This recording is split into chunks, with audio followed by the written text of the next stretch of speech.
ಭಾರತೀಯ ತತ್ವಚಿಂತನಾ ಪದ್ಧತಿಯ ವಿಕಾಸದಲ್ಲಿ ಸನಾತನ ಹಿಂದೂ ಧರ್ಮದ ವೈದಿಕ ಪರಂಪರೆಯಲ್ಲಿ ಶ್ರೇಷ್ಠತೆಯನ್ನು ಹೊಂದಿದ ಶಿವನ ಉಪಾಸನೆ ಅಂದಿನಿಂದ ಇಂದಿನವರೆಗೂ ಅವಿಚ್ಛಿನ್ನವಾಗಿ ಬೆಳೆದು ಬಂದಿದೆ. ಮನುಷ್ಯನ ಹುಟ್ಟಿನ ಧ್ಯೇಯೋದ್ದೇಶವನ್ನರಿಯುವುದರ ಜೊತೆಗೆ ಜ್ಞಾನ ಮಾರ್ಗದಿಂದ ಮುಕ್ತಿ ಮಾರ್ಗದೆಡೆಗೆ ಒಯ್ಯುವುದೇ ಮಹದೋದ್ದೇಶ. ಆ ದೃಷ್ಟಿಯಿಂದ ಶಿವತ್ವವನ್ನು ಅರಿಯುವುದು ಬಹುಮುಖ್ಯವಾದದ್ದು. ನಾವು ಈ ಶಿವರಾತ್ರಿಯ ಶುಭ ಸಂದರ್ಭದಲ್ಲಿ ಕರ್ನಾಟಕ ರಾಜ್ಯ ಮಂಡ್ಯ ಜಿಲ್ಲೆ ನಾಗಮಂಗಲ ತಾಲೂಕಿನಲ್ಲಿರುವ ಆದಿಚುಂಚನಗಿರಿ ಪುಣ್ಯಕ್ಷೇತ್ರದ ಪಂಚಲಿಂಗಗಳು ಮತ್ತು ಕಾಲಭೈರವೇಶ್ವರ ಸ್ವಾಮಿಯ ದರ್ಶನ ಮಾಡುತ್ತಿದ್ದೇವೆ.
ಕಪಾಲಿ ಕುಂಡಲಿ ಭೀಮೋ ಭೈರವೋ ಭೀಮವಿಕ್ರಮಃ ವ್ಯಾಲೋಪವೀತಿ ಕವಚಿ ಶೂಲಿ ಶೂರ ಶಿವಪ್ರಿಯ ಏತಾನಿ ದಶನಾಮಾನಿ ಪಠನ್ಯ ಪ್ರಣಮೇಚ್ಛದ ಶೈವಶಿವಾರ್ಚಕಸ್ತಸ್ಯ ನಾಸ್ತಿ ಭೈರವಯಾತನಃ ನಗ್ನರೂಪಂ ತ್ರಿನೇತ್ರಂಚ ಸರ್ಪಾಭರಣಭೂಷಿತಂ ರತ್ನಕುಂಡಲಸಂಯುಕ್ತಂ ಶಿರೋಮಾಲಾವಿಭೂಷಿತಂ ಖಡ್ಗಂ ಶೂಲಂ ಕಪಾಲಂಚ ಡಮ್ರಂ ಭೀಮದಮುಷ್ಟ್ರಕಂ ಬಿಭ್ರಾನಂ ಶುನಕಾರೂಢಂ ಕ್ಷೇತ್ರಪಾಲಂ ಅಹಂ ಭಜೆ. ನಮಸ್ತೆಸ್ತು ಭಗವನ್ ವಿಶ್ವೇಶ್ವರಾಯ ಮಹಾದೇವಾಯ ತ್ರ್ಯಂಬಕಾಯ ತ್ರಿಪುರಾಂತಕಾಯ ತ್ರಿಕಾಗ್ನಿಕಾಲಾಯ ಕಾಲಾಗ್ನಿರುದ್ರಾಯ ನೀಲಕಂಠಾಯ ಮೃತ್ಯುಂಜಯಾಯ ಸರ್ವೇಶ್ವರಾಯ ಸದಾಶಿವಾಯ ಶ್ರೀಮನ್ಮಹಾದೇವಾಯ ನಮಃ. ಸ್ಮರಣೀಯರಾಗಿರ್ತಕ್ಕಂತಹ ಪರಮಪೂಜ್ಯ ಜಗದ್ಗುರು ಶ್ರೀ ಶ್ರೀ ಡಾಕ್ಟರ್ ಬಾಲಗಂಗಾಧರನಾಥ ಮಹಾಸ್ವಾಮೀಜಿಗಳವರ ಮಹಾಚೈತನ್ಯಕ್ಕೆ ನಮಸ್ಕಾರಗಳನ್ನು ಸಲ್ಲಿಸುತ್ತಾ, ಪರಮಪೂಜ್ಯ ಜಗದ್ಗುರು ಶ್ರೀ ಶ್ರೀ ಡಾಕ್ಟರ್ ನರ್ಮದಾನಂದನಾಥ ಮಹಾಸ್ವಾಮೀಜಿಗಳವರ ದಾರವಿಂದಗಳಿಗೆ ಶಿರಭಾವಾಗಿ ನಮಸ್ಕರಿಸುತ್ತಾ, ಇಂದು ಮಹಾಶಿವರಾತ್ರಿ ವಿಶೇಷವಾಗಿರ್ತಕ್ಕಂಥ ಸುದಿನ. ಪ್ರಾಚೀನ ಪರಂಪರೆ, ಹಿಂದೂ ಧರ್ಮದ ಪರಂಪರೆ ಬಹಳ ವಿಶಿಷ್ಟ ವೈವಿಧ್ಯತೆಗಳಿಂದ ಕೂಡಿರ್ತಕ್ಕಂಥದ್ದು. ಅನೇಕ ಆಚರಣೆಗಳು ವೈವಿಧ್ಯಪೂರ್ಣಮಯವಾಗಿ ಹಿಂದೂ ಧರ್ಮದ ಸನಾತನ ಧರ್ಮದಲ್ಲಿ ನಿಂತುಕೊಂಡು ಬಂದಿದೆ. ಒಬ್ಬ ಮನುಷ್ಯನ ವ್ಯಕ್ತಿತ್ವ ವಿಕಾಸಕ್ಕೆ ಅನೇಕ ಮಾರ್ಗೋಪಾಯಗಳನ್ನು ವೇದಾದ ಉಪನಿಷತ್ತುಗಳಿಂದ ಹೇಳ್ತಾ ಬಂದಿದ್ದಾರೆ. ಹರಪ್ಪ ಸಂಸ್ಕೃತಿಯಿಂದ ಹಿಡ್ಕೊಂಡು ಆ ಹರಪ್ಪ ಸಂಸ್ಕೃತಿಯಲ್ಲಿ ಅಲ್ಲಿ ಶುರುವಾಗಿದ್ದು ಶಿವನ ಆರಾಧನೆ, ಮಾತೃದೇವತಾ ಪರಿಕಲ್ಪನೆ, ಈ ಪರಿಕಲ್ಪನೆಗಳಿಂದ ಒಳಗೊಂಡಿರ್ತಕ್ಕಂಥ ಆಚಾರ ವಿಚಾರ ಪರಂಪರೆ ಇತಿಹಾಸಗಳು ಅನೂಚಾನವಾಗಿ ಹಿಂದೂ ಧರ್ಮದಲ್ಲಿ ನಡೀತಾ ಬಂದಿವೆ. ಮನುಷ್ಯನ ಹುಟ್ಟಿನ ಧ್ಯೇಯೋದ್ದೇಶಗಳನ್ನು, ಉದ್ದೇಶಗಳನ್ನು, ಗುರಿಗಳನ್ನು ಮುಟ್ಟಬೇಕಾದ್ರೆ, ಆತ್ಮೋನ್ನತಿಯನ್ನು ಕಲಿಸ್ಕೊಳ್ಬೇಕಾದ್ರೆ, ಆತ್ಮೋದ್ಧಾರವನ್ನು ಮಾಡಬೇಕಾದ್ರೆ ಅದಕ್ಕೆ ತನ್ನದೇ ಆಗಿರ್ತಕ್ಕಂಥ ಒಂದು ಧಾರ್ಮಿಕ ಚೌಕಟ್ಟುಗಳನ್ನು ವೇದಾದಿ ಶಾಸ್ತ್ರ ಪುರಾಣಗಳಲ್ಲಿ ಹೇಳಿದ್ದಾರೆ, ವೇದಗಳಲ್ಲಿ ಹೇಳಿದ್ದಾರೆ. ಅವುಗಳನ್ನು ನಿರಂತರವಾಗಿ ಅದನ್ನು ಮಾಡ್ತಾ ಬರಬೇಕಾಗತ್ತೆ. ಅದಕ್ಕೆ ಉಪಾಸನಾ ಕಾಂಡ, ಕರ್ಮಕಾಂಡ, ಜ್ಞಾನಕಾಂಡ ಅಂಥೇಳಿ ವಿಧಾನವಾಗಿ ಹೇಳ್ಕೊಂಡು ಬರ್ತಾರೆ. ಹಂತ ಹಂತವಾಗಿ ತನ್ನನ್ನು ತಾನು ಅರಿತುಕೊಳ್ಬೇಕಾದ್ರೆ ಈ ಮಾರ್ಗಗಳನ್ನು ಅನುಸರಿಸ್ಕೊಂಡು ಬರಬೇಕಾಗ್ತೈತೆ. ಇದು ವೈವಿಧ್ಯತೆಯಲ್ಲಿ ಏಕತೆಯನ್ನು ಮೂಡಿಸುವಂಥ ಭಾರತ ದೇಶ. ಇದರಲ್ಲಿ ಅನೇಕ ಮತಧರ್ಮೀಯರಿದ್ದಾರೆ. ಒಬ್ಬರೊಬ್ಬರ ಆಚರಣೆಗಳು ಒಂದೊಂದು ರೀತಿ ಇರ್ತೈತೆ. ಇದರೊಳಗಡೆ ಒಬ್ಬರೊಬ್ಬರ ಕಲ್ಪನೆಗಳು ಒಂದೊಂದು ರೀತಿ ಇರ್ತೈತೆ. ಆತ್ಮನ ಅನುಸಂಧಾನ ಮಾಡ್ಕೊಳ್ಳಿಕ್ಕೆ ಅನೇಕ ರೀತಿಯ ಕಲ್ಪನೆಗಳಿರ್ತವೆ, ಅನೇಕೋಪಾಸನೆಗಳಿರ್ತವೆ. ಅನೇಕೋಪಾಸನೆಗಳಲ್ಲಿ ಶೈವ ಸಂಪ್ರದಾಯದಲ್ಲಿ ಶಿವೋಪಾಸನೆ ಬಹಳ ಮುಖ್ಯವಾಗಿರ್ತಕ್ಕಂಥದ್ದು. ಈ ಶಿವನ ಉಪಾಸನೆಯನ್ನು ಅನೇಕ ಸಂತರು, ಶರಣರು ಎಲ್ಲರೂ ಸಹ ಉಪಾಸಿಸಿಕೊಂಡು ಬಂದಿದ್ದಾರೆ. ಉಪಾಸನೆ ಅಂತ ಹೇಳಿದ್ರೆ ಎಲ್ಲರೂ ಶಿವರಾತ್ರಿ ದಿನದಂದು ಉಪವಾಸ ಮಾಡ್ತೀವಿ ಅಂತ ಹೇಳ್ತಾರೆ. ಉಪ ಅಂತ ಹೇಳಿದ್ರೆ ಹತ್ತಿರ ಅಂತ. ಉಪ ಅಂದರೆ ಭಗವಂತನ ಹತ್ತಿರ, ಶಿವನ ಹತ್ತಿರ. ವಾಸ ಅಂದರೆ ವಾಸ ಮಾಡ್ತಕ್ಕಂಥದ್ದು. ಅಂದರೆ ಕಾಯ, ನಮ್ಮ ಮನಸ್ಸು ಚಾಂಚಲ್ಯವಾಗಿರ್ತಕ್ಕಂಥ ಮನಸ್ಸು, ಇಂದ್ರಿಯಗಳು ಚಾಂಚಲ್ಯವನ್ನು ಹೊಂದಿರತಕ್ಕಂಥ ಮನಸ್ಸು, ಶಿವನ ಆರಾಧನೆ ಮಾಡುವ ತರುವಾಯ ನಮ್ಮ ಮನಸ್ಸು ಅಲ್ಲಿ ಉಪಾಸಿಸಬೇಕು ಅಂತ ಅರ್ಥ. ಕೇವಲ ಈ ಊಟ ಬಿಟ್ಟು ಇದನ್ನೆಲ್ಲ ಬಿಟ್ಟು ಮಾಡೋದು ಉಪವಾಸ ಅಲ್ಲ. ಅದು ನಮ್ಮ ಮನಸ್ಸು, ನಮ್ಮ ಇಂದ್ರಿಯಗಳು, ನಮ್ಮ ಕಾಯ ಎಲ್ಲಿಯವರೆಗೆ ಭಗವಂತನ ಸಾನ್ನಿಧ್ಯದಲ್ಲಿ ಇದ್ದುಕೊಂಡು ಅಲ್ಲಿ ಅವನ ಚಿಂತನೆಗಳನ್ನು, ಅವನ ಶ್ರವಣ ಮನನ ನಿಧ್ಯಾಸನಾದಿಗಳನ್ನು ಅಲ್ಲಿ ಉಪಾಸಿಸ್ತಕ್ಕಂಥದ್ದು. ಅದರಿಂದ ಉಪವಾಸ ಅಂತ ಅಂತಕ್ಕಂಥದ್ದು. ಯಾಕೆಂದರೆ ಒಂದು ಮನಸ್ಸಿನ ನಿಗ್ರಹಗಳನ್ನು ಮಾಡ್ತಕ್ಕಂಥದ್ದು, ತನ್ಮೂಲಕ ಏಕಾಗ್ರತೆಯನ್ನು ಮಾಡ್ತಕ್ಕಂಥದ್ದು, ತನ್ಮೂಲಕ ಶಿವನನ್ನು ಅರಿತಕ್ಕಂಥದ್ದು. ಅರಿವಿನ ಪ್ರಜ್ಞೆಯೇ ಶಿವರಾತ್ರಿ ಅಂತ. ಅರಿವಿನ ಪ್ರಜ್ಞೆ ನಮ್ಮಲ್ಲಿ ಅಂಧಕಾರವನ್ನು ತುಂಬಿರ್ತಕ್ಕಂಥದ್ದು, ಅಂಧಕಾರವನ್ನು ಹೋಗಲಾಡಿಸ್ಲಿಕ್ಕೆ ಬೇಕಾಗಿರ್ತಕ್ಕಂಥದ್ದು, ಸುಜ್ಞಾನವೆಂಬ ಬೆಳಕನ್ನು ಮೂಡಿಸ್ತಕ್ಕಂಥದ್ದು ಶಿವರಾತ್ರಿ. ಯಾವಾಗ ಈ ಬ್ರಹ್ಮನಿರ್ತಕ್ಕಂತಹ ಒಂದು ಅಹಂಕಾರವನ್ನು ತೊಲಗಿಸ್ಲಿಕ್ಕೆ ಬೇಕಾಗಿತ್ತೋ ಆ ಅಹಂಕಾರವನ್ನು ದಮನ ಮಾಡಲಿಕ್ಕೋಸ್ಕರ ಅವನ ಆವಿರ್ಭಾವ ಆಗ್ತಾನೆ. ಅವನಲ್ಲಿ ಇರ್ತಕ್ಕಂಥ ಅಹಂಕಾರವನ್ನು ತೋರಿಸಿ ಅವನ ಬೆಳಕನ್ನು ಕೊಡ್ತಾನೆ.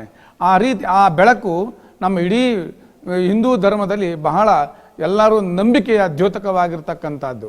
ಆ ನಂಬಿಕೆಯ ವಿಶ್ವಾಸವನ್ನು ಇಟ್ಟುಕೊಂಡು ಶಿವರಾತ್ರಿನ ಆಚರಣೆ ಮಾಡ್ತಕ್ಕಂಥದ್ದು. ಶಿವೋಪಾಸನೆ ಭಾರತದಲ್ಲಿ ಬಹಳ ಪ್ರಾಚೀನ ಕಾಲದಿಂದಲೂ ನಡೀತಾ ಇದೆ. ಕರ್ನಾಟಕ ಮಾತ್ರವಲ್ಲ, ದೇಶ ವಿದೇಶಗಳಲ್ಲೂ ಶಿವನ ಆರಾಧನೆ ಮಾಡ್ತಕ್ಕಂಥ ಶೈವ ಪಂಥವನ್ನು ಆಚರಿಸ್ತಕ್ಕಂಥವರು ಅನೇಕ ಮಂದಿಗಳು ಇದ್ದಾರೆ. ಹಾಗಾಗಿ ದ್ವಾದಶ ಲಿಂಗಗಳಿರಬಹುದು, ಅದೇ ರೀತಿ ಆದಿಚುಂಚನರಿರ್ತಕ್ಕಂಥ ಪಂಚಲಿಂಗಗಳಿರಬಹುದು, ಇವುಗಳನ್ನು ಆರಾಧನೆ ಮಾಡ್ತಕ್ಕಂಥದ್ದು. ಈ ಶಿವನನ್ನು ಆರಾಧನೆ ಮಾಡ್ತಕ್ಕಂಥದ್ರಿಂದ ಕಾಯೇನ ವಾಚ ಶುದ್ಧಿಯಾಗಿ ಅವನನ್ನು ಆಚರಣೆ ಮಾಡಬೇಕು. ಕಾಯ ಅಂದರೆ ಶರೀರದಿಂದ ಶುದ್ಧಿ ಆಗಿರಬೇಕು, ವಾಚ ಮಾತು ಶುದ್ಧಿ ಆಗಿರಬೇಕು, ಮನಸ್ಸು ಶುದ್ಧಿ ಆಗಿರಬೇಕು. ಕೇವಲ ಶಿವನ ಸಾನ್ನಿಧ್ಯಕ್ಕೆ ಬಂದುಕೊಂಡು ನಾವು ಕೇವಲ ಕಾಯ ಬಂದಿರುತ್ತೆ, ಕಾಯ ಬಂದಿರೋ ಸಾಲದು, ನಮ್ಮ ಮಾತು ಅದು ಪದ್ಯದ ರೂಪದಲ್ಲಿ, ಮಂತ್ರದ ರೂಪದಲ್ಲಿ, ಯಾವುದೋ ರೂಪದಲ್ಲಿ ಅವನನ್ನು ಧ್ಯಾನಿಸುವಂತಹ ಒಂದು ಮಾತು ಆಗಿರಬೇಕು. ಕೇವಲ ಮಾತಿದ್ದರ ಸಾಲದು, ಮನಸ್ಸು ಅಲ್ಲಿಯೇ ಇರಬೇಕು. ಎಲ್ಲಿ? ಸಾನ್ನಿಧ್ಯದಲ್ಲಿರಬೇಕು, ಶಿವನ ಸಾನ್ನಿಧ್ಯದಲ್ಲಿರಬೇಕು.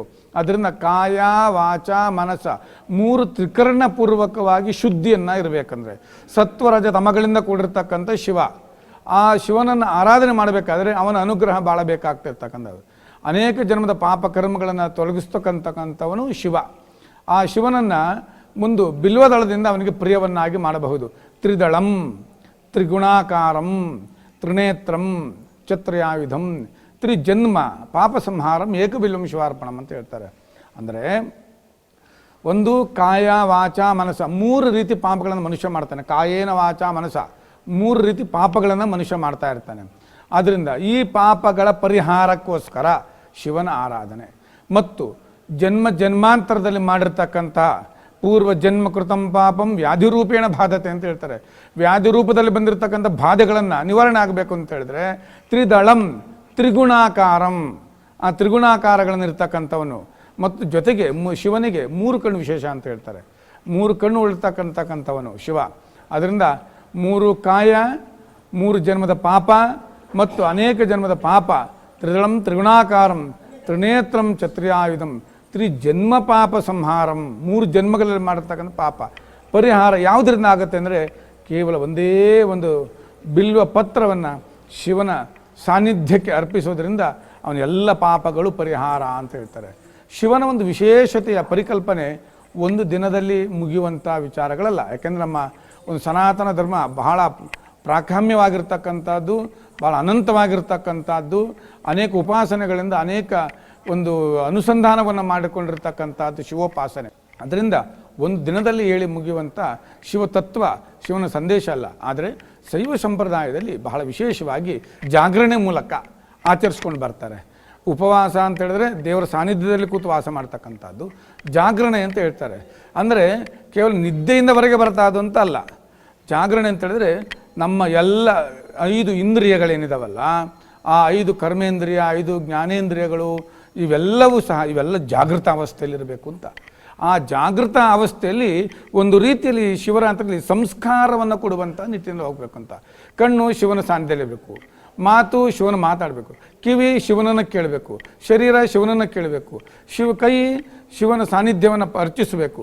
ಈ ರೀತಿ ಎಲ್ಲವೂ ಸಹ ಒಂದು ಜಾಗೃತ ಅವಸ್ಥೆಯಲ್ಲಿ ಇದ್ದಾಗ ನಮ್ಮಲ್ಲಿರ್ತಕ್ಕಂತಹ ಒಂದು ಆತ್ಮ ಪ್ರಜ್ಞೆ ಜಾಗೃತವಾಗುತ್ತೆ. ಅದರಿಂದ ಅರಿವಿನ ಸ್ವರೂಪವನ್ನು ಮೂಡಿಸ್ತಕ್ಕಂಥದ್ದು ಶಿವರಾತ್ರಿ ಅಂತ ಹೇಳ್ತಕ್ಕಂಥದ್ದು. ಅದನ್ನು ವಿಶೇಷವಾಗಿ ಆಚರಣೆ ಮಾಡ್ಕೊಂಡು ಬರ್ತಾರೆ. ಈ ಆಚರಣೆಯನ್ನು ಮಾಡಬೇಕಾದ್ರೆ ವಿಶೇಷವಾಗಿ ಶಿವಭಕ್ತರು ಅನೇಕ ಭಸ್ಮಧಾರಣೆಗಳನ್ನು ಮಾಡ್ತಾರೆ, ತ್ರಿಪುಣರ್ಧಾರಣೆಗಳನ್ನು ಮಾಡ್ತಾರೆ. ಈ ತ್ರಿಪುಣರ್ಧಾರಣೆಗಳಿಂದ ಏನಾಗ್ತಂದರೆ ಆ ಭಸ್ಮ ಗೋಮಯ, ಗೋಕ್ಷೀರಗಳಿಂದ, ಗೋಮಯಗಳಿಂದ ಆಗಿರ್ತಕ್ಕಂಥ ಒಂದು ಸಗಣಿಯಿಂದ ಆಗಿರ್ತಕ್ಕಂಥ ಭಸ್ಮ ಅದರ ಲೇಪನ ಮಾಡಿಕೊಳ್ಳೋದ್ರಿಂದ ಅನೇಕ ರೋಗ ರುಜಿನಗಳು ಪರಿಹಾರ ಆಗುತ್ತೆ. ಅದರ ಆ ಜೊತೆಯಲ್ಲಿ ಯಾವುದೋ ಜನ್ಮದಲ್ಲಿ ನೀಚನಾಗಲಿ, ಪಾಪಿ ಆಗಲಿ, ಅಥವಾ ಪಾಪವನ್ನು ಪರಿಹಾರ ಮಾಡ್ತಕ್ಕಂಥವನಾಗಲಿ, ಚಾಂಡಾಲನಾಗಲಿ, ಇವು ಯಾರಿಗೇ ಇದ್ದರೂ ಸಹ ಯಾವುದೇ ಜನ್ಮದ ಪಾಪಗಳನ್ನು ಮಾಡಿದರೆ ಆ ವಿಭೂತಿ ತ್ರಿಪುಂಡ್ರ ಧಾರಣೆಯಿಂದಾಗಿ ಆ ಎಲ್ಲ ಪಾಪಗಳು ಪರಿಹಾರ ಆಗುತ್ತೆ ಅಂತೇಳಿ ಶಿವಪುರಾಣದಲ್ಲಿ ಉಲ್ಲೇಖವಾಗಿರ್ತಕ್ಕಂಥದ್ದು. ಆ ರೀತಿ ಶಿವನನ್ನು ಆರಾಧನೆ ಮಾಡಿಕೊಂಡು ಬರ್ತಾ ಇರ್ತಾರೆ. ಹಾಗೆ ಬರುವಂಥ ನಿಟ್ಟಿನಲ್ಲಿ ಆದಿಚುಂಚನಗಿರಿ ಪುಣ್ಯಕ್ಷೇತ್ರದಲ್ಲೂ ಸಹ ಈ ಒಂದು ಪಂಚಲಿಂಗ ಇದೆ. ಇದು ಆದಿಚುಂಚನಗಿರಿ ಅಂದರೆ ಆದಿರುದ್ರನಿಂದ ಸ್ಥಾಪಿಸಲ್ಪಟ್ಟಿರ್ತಕ್ಕಂಥ ಪೀಠ, ನಾಥ ಪರಂಪರೆಯ ಪ್ರಾಚೀನ ಧರ್ಮಪೀಠ. 71 ಜನ ಜಗದ್ಗುರುಗಳು, ಸಿದ್ಧಯೋಗಿಗಳು ಇದೇ ಸಿದ್ಧ ಸಿಂಹಾಸನದ ಮೇಲೆ ಕುಳಿತು ತಪಸ್ಸನ್ನು ಮಾಡಿ ಆಚರಣೆಯನ್ನು ಮಾಡಿ ಹೋಗಿರ್ತಕ್ಕಂಥವರು. ಈಗ ಇರತಕ್ಕಂತಹ ಡಾಕ್ಟರ್ ನಿರ್ಮಲಾನಂದನಾಥ ಮಹಾಸ್ವಾಮೀಜಿಗಳವರು 72ನೇ ಪೀಠಾಧ್ಯಕ್ಷರಾಗಿ. ಹಾಗಾಗಿ ಆದಿಚುಂಚನಗಿರಿ ಒಂದು ಪ್ರಾಚೀನತೆ 1500 ವರ್ಷಗಳ ಇತಿಹಾಸವನ್ನು ಹೊಂದಿರತಕ್ಕಂತಹ ಒಂದು ಪರಂಪರಾ ಪೀಠ, ಪ್ರಾಚೀನ ಪರಂಪರೆ. ಇದಕ್ಕೆ ಐತಿಹಾಸಿಕ ಹಿನ್ನೆಲೆ ಬೇರೆ ಇದೆ, ಪೌರಾಣಿಕ ಹಿನ್ನೆಲೆ ಬೇರೆ ಇದೆ, ಇತಿಹಾಸ ಹಿನ್ನೆಲೆಗಳು ಬೇರೆ ಇದೆ. ಇಲ್ಲೆಲ್ಲ ನಾಥ ಯತಿಗಳು ವಾಸ ಮಾಡಿರ್ತಕ್ಕಂಥ ಸ್ಥಳ ಇದು. ಆದಿರುದ್ರನಿಂದ ಸ್ಥಾಪಿಸಲ್ಪಟ್ಟಿರ್ತಕ್ಕಂಥ ಅವನು ಚುಂಚನ ಕಟ್ಟೆಯನ್ನು ಶ್ರೀರಾಮನಿಗೆ ಒಪ್ಪಿಸಿ ಆನಂತರ ಅವನು ಚುಂಚನಗಿರಿಗೆ ಬಂದು ಇಲ್ಲಿ ವಾಸವಾಗ್ತಾನೆ. ಇಲ್ಲಿ ಆದಿರುದ್ರನಿಗೆ ದೀಕ್ಷೆ ಪಟ್ಟಿರ್ತಕ್ಕಂಥ ಸಿದ್ಧಯೋಗಿಗೆ ಈ ಕ್ಷೇತ್ರವನ್ನು ಬಿಟ್ಟುಕೊಟ್ಟು ಅವನು ಮೊದಲು ಶಿವ ಇಲ್ಲಿ ತಪಸ್ಸನ್ನು ಮಾಡ್ತಾ. ಇದು ಜ್ವಾಲಾಪೀಠ ಅಂತ ಹೇಳಿ. ಈ ಎಲ್ಲ 72 ಜನ ಪೀಠಾಧ್ಯಕ್ಷರು ಸಹ ಶಿವರಾತ್ರಿ, ನವರಾತ್ರಿ ಜಾತ್ರೆಯಲ್ಲಿ ಉಪವಾಸಗಳನ್ನು ಹಿಡಿದು ಆನಂತರ ಇಲ್ಲಿ ಸಂಜೆ ವೇಳೆಯಲ್ಲಿ ಕೇವಲ 5 ನಿಮಿಷಗಳ ಕಾಲ ಇಲ್ಲಿ ತಪಸ್ಸನ್ನು ಕೂರ್ತಾರೆ. ಇದು ಜ್ವಾಲಾಪೀಠದಲ್ಲಿ ಇದು ಪರಂಪರೆಯಿಂದ ನಡ್ಕೊಂಡು ಬಂದಿರತಕ್ಕಂಥದ್ದು. ಈ ಪೀಠದಲ್ಲಿ ಕುಳಿತುಕೊಂಡು ಎಲ್ಲ ರಾಜ ಮರ್ಯಾದೆಗಳೆಲ್ಲ ಇರ್ತವೆ, ಷೋಡಶೋಪಚಾರ ಪೂಜಾದಿಗಳನ್ನೆಲ್ಲ ಮಾಡುವಂಥದ್ದಿದೆ, ಅನುಷ್ಠಾನ ಕ್ರಮಗಳಿದ್ದಾವೆ, ಮಠದ ಪರಂಪರೆಗಳಿದ್ದಾವೆ. ಆ ರೀತಿಯಲ್ಲಿ ಪೂಜೆಯನ್ನು ನಡೀತದೆ. ಸಾವಿರಾರು ಲಕ್ಷಾಂತರ ಜನ ಭಕ್ತರು ಸುತ್ತ ಹಳ್ಳಿಗಳಿಂದೆಲ್ಲ ಅವರ ಮನೆಯಲ್ಲಿ ಪಂಚಾಮೃತಗಳನ್ನೆಲ್ಲ ಮಾಡಿಕೊಂಡು ವಾದ್ಯ ಸಮೇತವಾಗಿ ಬಂದು ಆ ಗಂಗಾಧರೇಶ್ವರನಿಗೆ ಸ್ವಯಂ ಅಲ್ಲಿ ಅಭಿಷೇಕಗಳನ್ನು ಮಾಡ್ತಾರೆ. ಮತ್ತು ಅಭಿಷೇಕ ಆದ ನಂತರ ಇಲ್ಲೆಲ್ಲ ಯಕ್ಷಗಾನಗಳು, ಹರಿಕಥೆಗಳು ಎಲ್ಲ ನಡೀತಾ ಇರ್ತವೆ ಈ ಕ್ಷೇತ್ರದಲ್ಲಿ. ಇದಾದ ನಂತರ ಬೆಳಗಿನ ಜಾವ ಈ ಉಪವಾಸ ಇರ್ತಾರಲ್ಲ ಆಗೆಲ್ಲ ಬಂದ ಭಕ್ತಾದಿಗಳಿಗೆ ಒಂದು ಪ್ರಸಾದವನ್ನು, ಅನ್ನಪ್ರಸಾದವನ್ನು ಕೊಡುವಂಥ ವ್ಯವಸ್ಥೆ ಇದೆ. ಅದು ರಾಶಿ ಪೂಜೆ ಅಂತೇಳಿ ಇಲ್ಲಿ ಮಾಡ್ತಾರೆ. ಆ ರಾಶಿ ಪೂಜೆಯ ತರುವಾಯ ಇಲ್ಲಿ ಎಲ್ಲ ಭಕ್ತಾದಿಗಳಿಗೆ ಅನ್ನದಾಸೋಹವನ್ನು ಮಾಡುವಂಥ ಒಂದು ಪರಿಪಾಠ ಬಹಳ ಹಿಂದಿನಿಂದಲೂ ಸಹ ನಡ್ಕೊಂಡು ಬಂದಿರತಕ್ಕಂಥದ್ದು. ಈ ಕ್ಷೇತ್ರದಲ್ಲಿ 5 ಲಿಂಗಗಳಿದ್ದಾವೆ. ಗಂಗಾಧರೇಶ್ವರ, ಸೋಮೇಶ್ವರ, ಕತ್ಲೆಸಿದ್ದೇಶ್ವರ, ಗವಿಸಿದ್ದೇಶ್ವರ, ಮಲ್ಲೇಶ್ವರ ಅಂಥೇಳಿ 5 ಪಂಚಪ್ರಾಣಗಳು. ಅವುಗಳನ್ನು ಇಲ್ಲಿ ಸ್ಥಾಪಿಸಿದ್ದಾನೆ ಹಿಂದೆ ಶಿವ. ಅದರಿಂದ ಇಲ್ಲಿ ಬಂದು ದರ್ಶನವನ್ನು ಮಾಡಿದರೆ ಕಾಶಿಗೆ ಹೋಗಿ ದರ್ಶನ ಮಾಡಿದಷ್ಟೇ ಪುಣ್ಯ ಬರುತ್ತೆ ಅಂತೇಳಿ ಪುರಾಣ ಇತಿಹಾಸ ಇರತಕ್ಕಂಥದ್ದು. ಇಲ್ಲಿ ಪ್ರಧಾನ ದೇವತೆ ಗಂಗಾಧರೇಶ್ವರ, ಕ್ಷೇತ್ರ ಪಾಲಕ ಕಾಲಭೈರವೇಶ್ವರ. ಕಾಲಭೈರವ ಬೇರೆ ಅಲ್ಲ, ಶಿವ ಬೇರೆ ಅಲ್ಲ, ಇಬ್ಬರೂ ಒಂದೇ. ಯಾಕೆಂದರೆ ಬ್ರಹ್ಮನಲ್ಲಿ ಅಡಗಿರ್ತಕ್ಕಂಥ ಒಂದು 5ನೆಯ ಒಂದು ಮುಖವನ್ನು ತಿರುಚಿರ್ತಕ್ಕಂಥವನು ಭೈರವ. ಅವನ ಕಪಾಲದಲ್ಲಿ ನೀವು ನೋಡಬಹುದು, ಅವನು ನಗ್ನ ರೂಪವಾಗಿರ್ತಕ್ಕಂಥವನು, ಕ್ರೋಧ ರೂಪವಾಗಿರ್ತಕ್ಕಂಥವನು, ಅನಾರೂಢನಾಗಿರ್ತಕ್ಕಂಥವನು. ಇವನು ಕ್ಷೇತ್ರ ಪಾಲಕನಾಗಿ ಕಾಲಭೈರವ ಅಂದರೆ ಕ್ಷೇತ್ರಾದಿ ದೇವತೆಯಾಗಿ ಗಂಗಾಧರೇಶ್ವರ ಇರ್ತೈತೆ. ಈ ರೀತಿ ಈ ಶಿವರಾತ್ರಿಯ ಆಚರಣೆಗಳು ಬೆಳಗ್ಗೆ ಪ್ರಾತಃ ಕಾಲದಿಂದ ಹಿಡಿದು ಇಡೀ ಮತ್ತು ಬೆಳಗಿನ ಜಾವ ಬ್ರಾಹ್ಮಿ ಮುಹೂರ್ತದವರೆಗೆ ಗೋಪೂಜೆವರೆಗೆ ಬಹಳ ವಿಶೇಷವಾಗಿ ಸಂಭ್ರಮಾಚರಣೆ ಆದಿಚುಂಚನಗಿರಿ ಕ್ಷೇತ್ರದಲ್ಲಿ ನಿರಂತರವಾಗಿ ನಡೀತಾ ಇರ್ತೈತೆ. ಈ ಶಿವರಾತ್ರಿ ದಿನದಂದು ಎಲ್ಲರೂ ಶಿವನ ಉಪಾಸನೆಯನ್ನು ಮಾಡಿ ನಿಮ್ಮಲ್ಲಿರ್ತಕ್ಕಂಥ ಭಾವನಾತ್ಮಕ ಕಲ್ಮಶಗಳು, ಮನಸ್ಸಿನ ಕಲ್ಮಶಗಳು, ಭಾವನಾರಹಿತವಾಗಿರ್ತಕ್ಕಂಥ ಕಲ್ಮಶಗಳು ಎಲ್ಲ ದೂರವಾಗಿ ಶಿವನ ಸಾಮೀಪ್ಯ ಕಾರುಣ್ಯ ಆಗುತ್ತೆ. ಆ ಶಿವರಾತ್ರಿ ದಿನದಂದು ಅವನ ಉಪಾಸನೆ ಮಾಡೋದ್ರಿಂದ ಅರಿವಿನ ಪ್ರಜ್ಞೆ, ಹುಟ್ಟಿನ ಉದ್ದೇಶ, ಗುರಿ ಅಂತ ತಿಳ್ಕೊಳ್ಬೇಕಾದ್ರೆ ಅದಕ್ಕೆ ಶಿವರಾತ್ರಿಯ ಅನುಷ್ಠಾನ, ಶಿವನ ಅನುಗ್ರಹ ಬಹಳ ಬೇಕಾಗುತ್ತದೆ. ಆ ದೃಷ್ಟಿಯಿಂದ ಅವನ ಉಪಾಸನೆಗಳನ್ನು ನಿರಂತರವಾಗಿ ಮಾಡಿ ಅಂತೇಳಿ ಆಶಿಸುತ್ತೇನೆ. ಹರಿಓಂ ಶಕ್ತಿ.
ಮನಸ್ಸಿನಂತೆ ಮಹಾದೇವ ಎಂಬ ನುಡಿಯಂತೆ ಮನಸ್ಸು ದೃಢಚಿತ್ತ ಇದ್ದರೆ ಸ್ಮಶಾನದಲ್ಲಿದ್ದರೂ ಹಿಮಾಲಯದಲ್ಲಿದ್ದರೂ ಜ್ಞಾನ ಸಾಧನೆಯನ್ನು ಸಾಧಿಸಬಲ್ಲ ದೇವರ ದೇವ ಮಹಾದೇವನನ್ನು ಅರಿತರೆ ಅರಿವು ನೀಡಿ ಉದ್ಧರಿಸುವನು.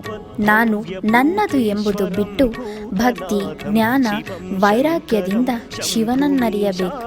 ಜ್ಞಾನವು ಪರಿಪೂರ್ಣವಾಗಬೇಕಾದರೆ ಮನಸ್ಸು ಬುದ್ಧಿಯಲ್ಲಿ ಲೀನವಾಗಬೇಕು. ಇದನ್ನು ಶಿವರಾತ್ರಿಯ ತತ್ವ ತಿಳಿಸುತ್ತದೆ.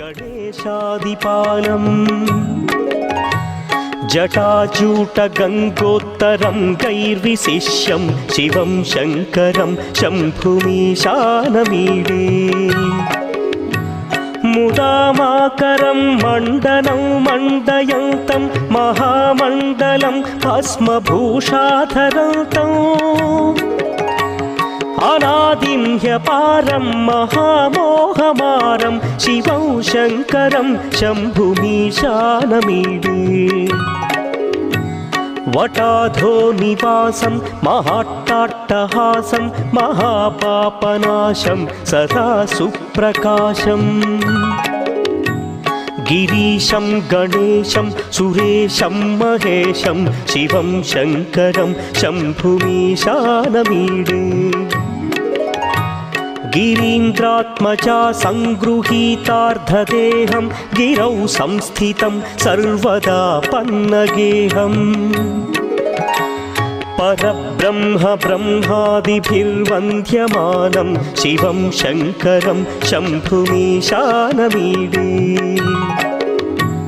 ಕಪಾಲಂ ತ್ರಿಶೂಲಂ ಕರಾಭ್ಯಾಂ ದಧಾನಂ ಪದಾಂಭೋಜನಂ ರಾಯ ಕಾಮಂ ದಧಾನಂ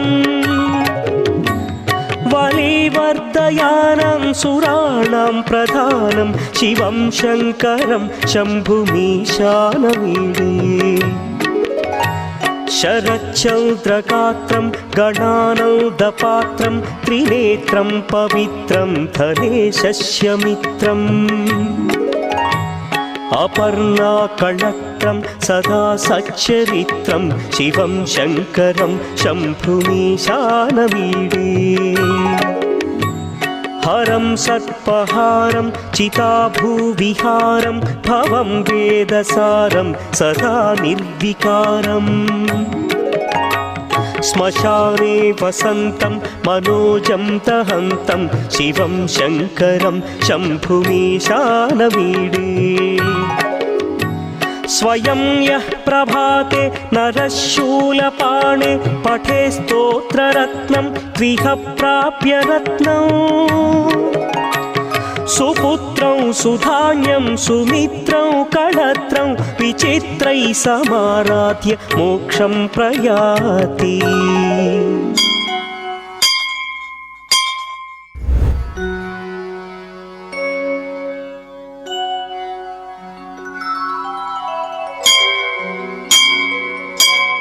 त्रिदलं त्रिगुणाकारं त्रिनेत्रं च त्रियायुधम् त्रिजन्म पापसंहारम् एकबिल्वं शिवार्पणम् त्रिशाखैः बिल्वपत्रैश्च अच्छिद्रैः कोमलैः शुभैः तव पूजां करिष्यामि एकबिल्वं शिवार्पणम् कोटिकन्या महादानं तिलपर्वतकोटयः काञ्चनं शैलदानेन एकबिल्वं शिवार्पणम् काशीक्षेत्रनिवासं च कालभैरवदर्शनं प्रयागे माधवं दृष्ट्वा एकबिल्वं शिवार्पणम्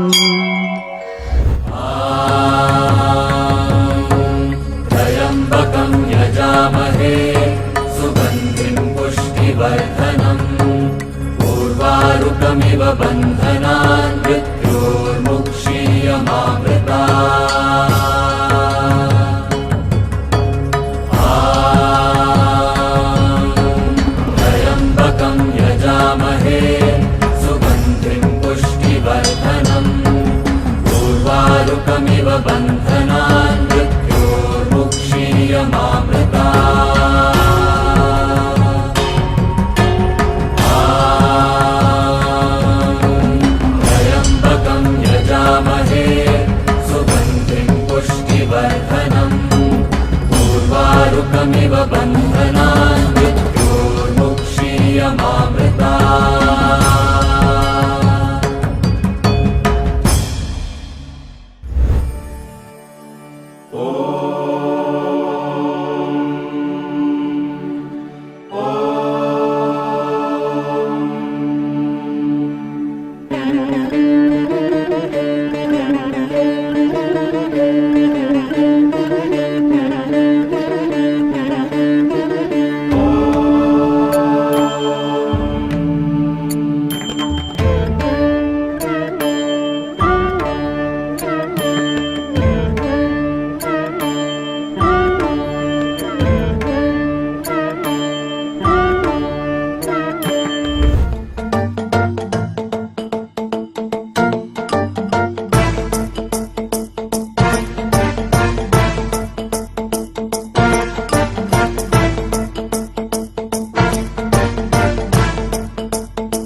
जलप्रवाहभावितस्थले घरेवलम्ब्यलम्बिताम्बुजङ्गतुङ्गमालिकामट्टमट्टमट्टमन्निनादमट्टमर्वयं चकारचण्डताण्डवं तनोतु न शिव शिवम्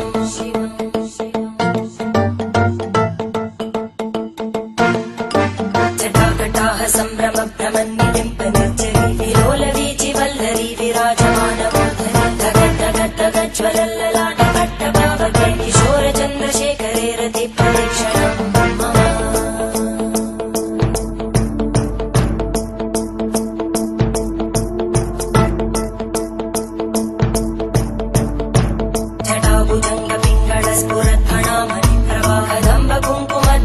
जटाभुजङ्गपिङ्गळस्फुरद्भणामणिप्रवाहदम्बकुङ्कुमद्रवप्रलिप्तदिग्वधूमुखे मदान्तसिन्धुरस्फुरद्भगुत्तरीयमेधुरे मनोविनोदमद्भुतं विवर्तु भूतकर्धरी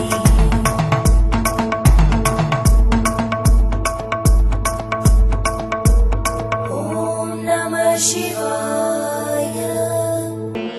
सहस्रलोचन प्रभृत्य शेषलेख शेखर प्रसूलधूलितोरण ನಿರಾಕಾರ, ನಿರ್ವಿಕಾರ, ನಿರ್ಗುಣ ಪರಬ್ರಹ್ಮ ಸ್ವರೂಪನಾದ ಶಿವನನ್ನು ಹಲವಾರು ಜನ ಹಲವಾರು ಭಾವನೆಗಳಿಂದ ಆರಾಧಿಸುತ್ತಾರೆ. ಸ್ಥಾವರ ಜಂಗನಾತ್ಮಕನಾದ ಶಿವನನ್ನು ಲಿಂಗರೂಪಿಯಲ್ಲೇ ಆರಾಧಿಸುತ್ತಾರೆ.